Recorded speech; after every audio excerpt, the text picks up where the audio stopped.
राधे राधे, हरे कृष्ण, जय भोलेनाथ। आप सभी का दिन शुभ हो। प्रिय श्रोताओं, आज दिनांक है 25 फरवरी और दिन है फाल्गुन मास का बुधवार और आज अष्टमी और नौमी तिथि है। अष्टमी तिथि आज सुबह 4:51 तक रहेगी। इसके बाद में नौमी तिथि प्रारंभ होगी जो कि कल सुबह 2:41 पर समाप्त होगी और आज बुधवार को ब्रह्म मुहूर्त सुबह 5:18 से 6:06 तक रहेगा। सूर्योदय होगा सुबह के 6:55 पर और सूर्यास्त होगा शाम को 6:24 पर और आज राहु काल दोपहर 12 बजे से 1:30 तक रहेगा। प्रिय श्रोताओं, अब आप सुनिए नित्य नेम में सीता माता की कथा। नियम किया करती थी, वह हर रोज श्री राम को कथा सुनाया करती थी। एक दिन श्री राम भगवान को किसी काम के लिए बाहर जाना पड़ गया तो सीता माता कहने लगी कि प्रभु, मेरा तो 12 वर्ष का नित्य नेम है, अब मैं बाहर जाएंगे तो मैं कथा किसको सुनाऊंगी। श्री राम ने कहा, तुम कुएं की पाल पर जाकर बैठ जाओ, वहां औरतें पानी भरने आती हैं, उन्हें तुम अपनी कथा सुना देना। सीता माता कुएं की पाल पर जाकर बैठ जाती है। एक स्त्री आई, उसने रेशम की जरी साड़ी पहन रखी थी और सोने का घड़ा ले रखा था। सीता माता उसे देखकर कहती है, बहन, मेरा 12 वर्ष का नित्य नेम सुन लो। वह स्त्री बोली कि मैं तुम्हारा नित्य नेम सुनूंगी तो मुझे घर जाने में देर हो जाएगी और मेरी सास मुझसे लड़ेगी। उसने कहानी नहीं सुनी और वह ऐसे ही चली गई। उसकी रेशम जरी की साड़ी पट गई, सोने का घड़ा मिट्टी के घड़े में बदल गया। सास ने देखा तो पूछा कि यह किस दोस्त को अपने सर लेकर आई है। बहू ने कहा कि कुएं पर एक औरत बैठी थी, उसने कहानी सुनने के लिए कहा लेकिन मैंने उसकी कहानी नहीं सुनी। उसी का यह परिणाम हुआ। बहू की बात सुनकर अगले दिन वही साड़ी और घड़ा लेकर सास कुएं की पाल पर गई। सास को वही माता सीता बैठी मिली और माता सीता ने कहा, बहन, मेरी कहानी सुन ले। सास बोली कि एक बार छोड़, मैं तो 4 बार कहानी सुन लूंगी। राम आए, लखन आए, देश के पुजारी आए, नित्य नेम का नेम लाए। राम आओ बैठो राम, तपी रसोई जियो राम, माखन मिश्री खाओ राम, दूध बतासे पायो राम, सूत के पल को माठो राम, साल दुसाला पाठो राम, साल दुसाला ओढ़ो राम, जब बोलूं तब राम ही राम, राम सवारे सबके काम, खाली घर भंडार बड़े भरेंगे, सबका बेड़ा पार करेंगे, जय श्री राम, जय श्री राम। सास बोली कि बहन, कहानी तो बहुत अच्छी लगी। कहानी सुनकर सास चली गई और उसकी साड़ी फिर से जरी की बन गई, मिट्टी का घड़ा फिर से सोने के घड़े में बदल गया। बहू कहने लगी, सासू माँ, आपने ये सब कैसे किया। सास ने कहा कि बहू, तू दोष लगा के आई थी और अब मैं दोष उतार कर आ रही हूँ। बहू ने फिर सास से पूछा कि कुएं वाली स्त्री कौन है। सास बोली कि वे सीता माता थी, वो पुराने को नया कर देती हैं, खाली घर के भंडार भर देती हैं, वह लक्ष्मी जी का वास घर में कर देती हैं, आदमी जो भी हो इच्छा उसे पूरी कर देती हैं। बहू बोली कि ऐसी कहानी मुझे भी सुना दो। सास बोली कि ठीक है, तुम भी सुनो। सास ने कहानी सुनानी प्रारंभ कर दी।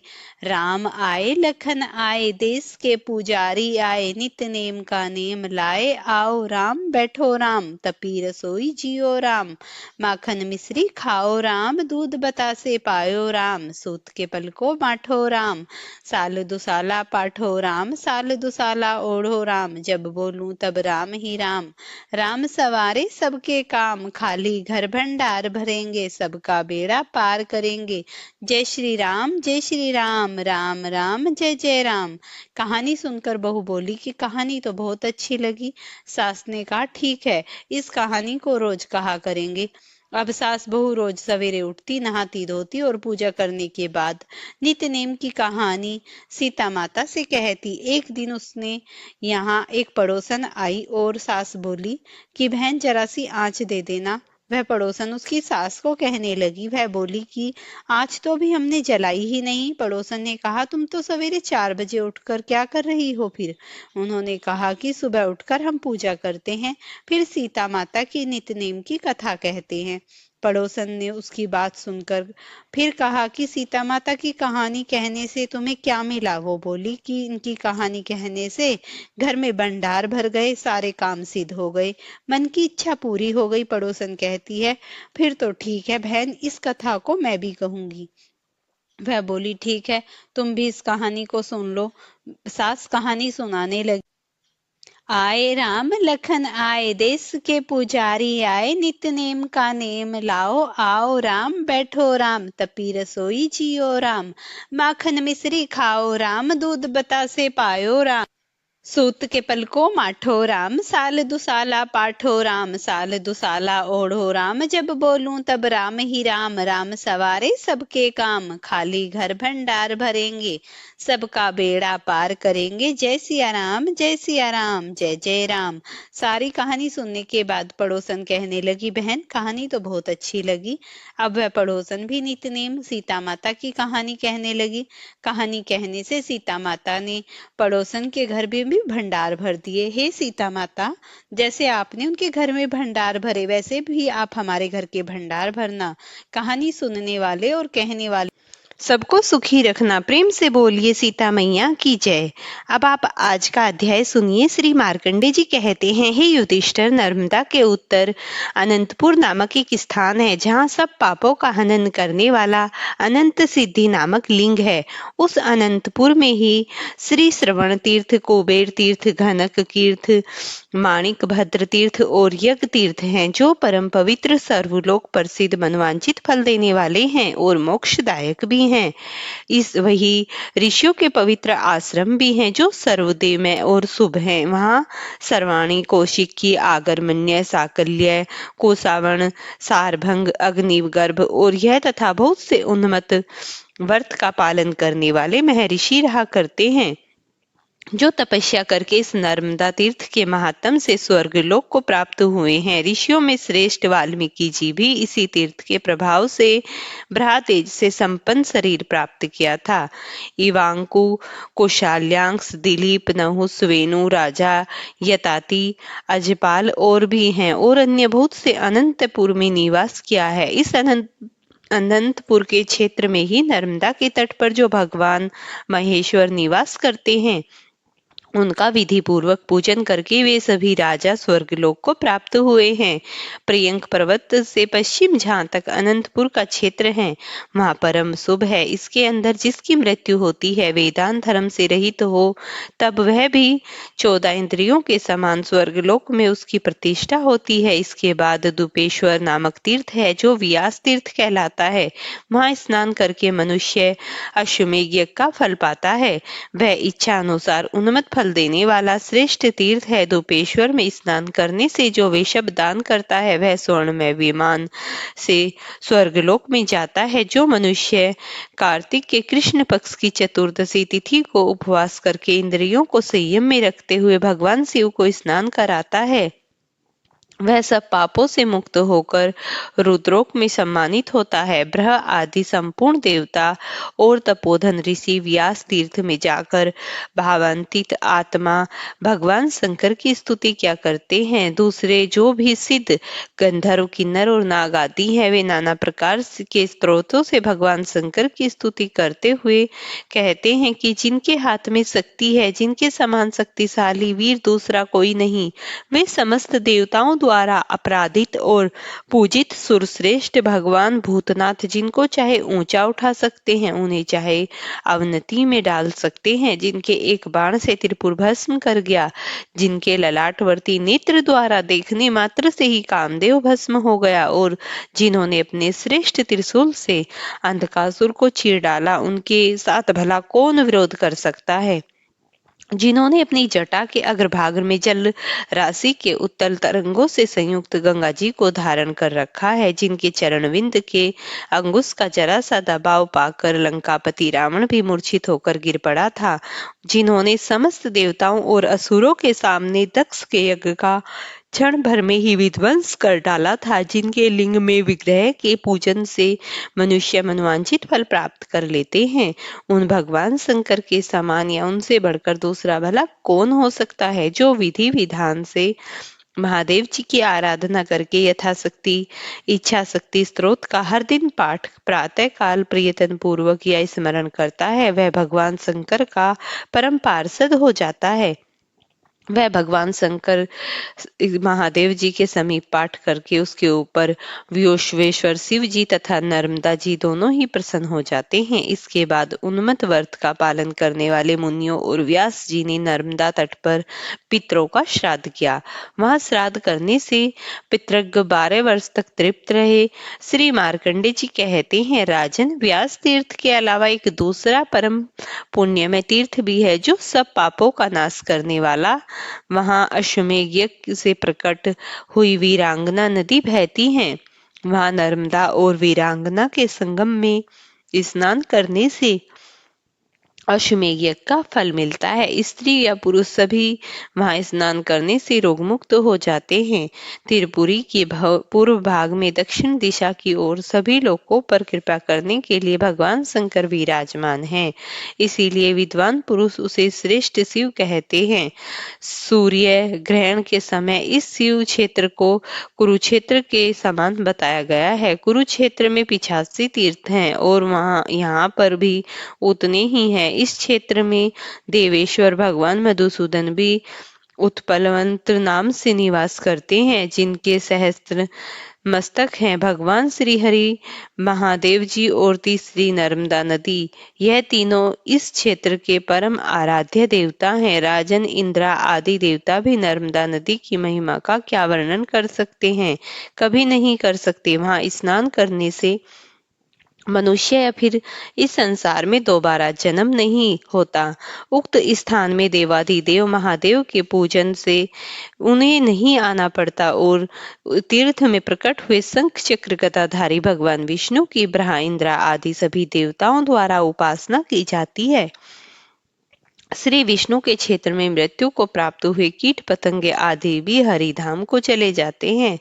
मनुष्य अपने वश में हो या दूसरों के वश में हो, जो संगम में अपने प्राणों को त्याग करता है, वह 1000 वर्षों तक विद्याधर लोक में राजा हो जाता है। हे युधिष्ठिर, जो यहाँ तिल और जल से पितरों का तर्पण और उन्हें पिंडदान करता है, उनके पितर तृप्त होकर परम गति को प्राप्त होते हैं। एकादशी को निराहार रहकर गंध और पुष्पों से भगवान विष्णु का पूजन करे।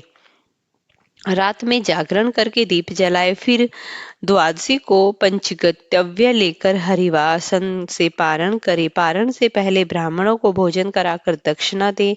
जो मनुष्य पवित्र और एकाग्रचित होकर उस क्षेत्र में ओम नमो भगवते वासुदेवाय इस मंत्र का जप करते हुए अपने व्रत का पारण करता है, उसे गर्भ में नहीं आना होता और न ही उसका कभी जन्म होता है। वह अपने अनेकों जन्म से भयंकर पापों को भी उसी प्रकार तत्काल भस्म कर देता है, जैसे आग रुई के ढेर और सूखी लकड़ियों को जला सकती है। राजन, इसके बाद नर्मदा के उत्तर तट पर परम उन्मत्त कपिला तीर्थ है, जो सभी पापों को हरने वाला है।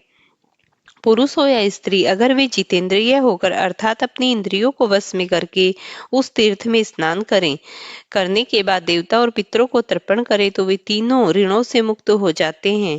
उस तीर्थ में ब्राह्मणों को भोजन कराकर मनुष्य परम गति को प्राप्त होता है। उसके बाद नर्मदा के उत्तर तट पर त्रिपुरारी नाम से विख्यात एक उत्तम तीर्थ है, जो तीनों लोकों में विख्यात है। हे राजन, वहां 1.25 लाख तीर्थों का निवास है। उस तीर्थ में 108 स्वयंभू शिवलिंग विद्यमान है। वह वही स्थान है जहाँ त्रिशूलधारी देवाधिदेव महादेव ने त्रिपुर को मार गिराया था। वह देवाधिदेव महादेव के नाम से कीर्तन और नर्मदा जी के जल द्वारा उसका स्नान और पूजन करने से ब्रह्महत्या नष्ट हो जाती है। गंध, पुष्प, धूप, दीप तथा वैभव विस्तार से पूजन करने पर का भी पुण्य मिलता है। उनकी गणना सहस्त्रों वर्णों में की जा सकती है। भगवान शिव के उद्देश्य से जब दान किया जाता है तो उस दान का पुण्य असंख्य हो जाता है। वह सभी मनुष्य धन्य है जो त्रिपुरारी में स्नान करने के बाद महादेव जी का दर्शन करते हैं। जो मनुष्य त्रिपुरारी में निवास करता है, वह साक्षात कैलाश में निवास पाता है। जो इच्छा अच्छा या अनिच्छा से भी त्रिपुरारी में अपने प्राणों का त्याग करता है, वह विमान द्वारा महादेव जी के परमधाम में जाकर वहां के दिव्य वैभव का उपभोग करता है। वहां देवेश्वर त्रिपुरारी शिव 33 कोटि प्रसिद्ध देवताओं के साथ निवास करते हैं, इसीलिए त्रिपुरारी क्षेत्र को शिव क्षेत्र कहा गया है। उसकी लंबाई चौड़ाई 2 कोस की है। इस बीच में जिसकी मृत्यु हो जाती है वह परम गति को प्राप्त होते हैं। यहीं पर सब सिद्धियों को देने वाले गोकर्ण महादेव, वटेश्वर, सिद्धलिंग, सुरेश्वर, अंगेश्वर, वामदेव, कमाल मोचन, ब्रहावेश्वर, अमेश्वर, यज्ञेश्वर, अग्नि, गायत्री लिंग, सावित्री लिंग या रोहिणी आदि क्षेत्र हैं। विष्णु, मरीच, मैत्रेय, विभांड पुत्र ऋषि भंगु, तपस्वी शौनक तथा उग्र तपस्वी दुर्वासा आदि 500 सिद्ध त्रिपुरारी में निवास करते हैं। इस पुरी की स्तुति तो सहस्त्र वर्ष में की जा सकती है, जिसमें कपिल मुनि का अवतार हुआ था। वह काल संज्ञक स्वयंभू मनवंतर प्राप्त होने पर अयोध्यापुरी में महायशस्वी मुनि के नाम से एक चक्रवर्ती राजा हुए थे।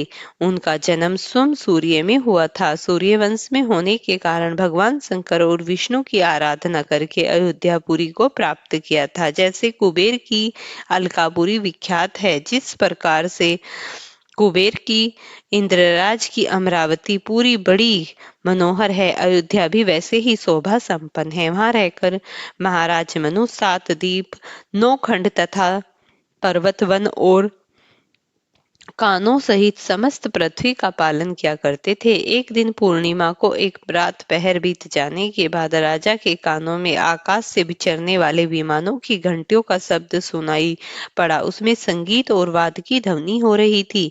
यह देखकर और सुनकर राजा को बड़ी हैरानी हुई। वे सोचने लगे कि विमान किसके लिए है जो मेरे ही भवन के ऊपर खड़े हुए हैं, और यह कितना सहसा भरा काम है, भला कौन कर सकता है। इस प्रकार सोच विचार में पड़े हुए राजा की बात बीत गई।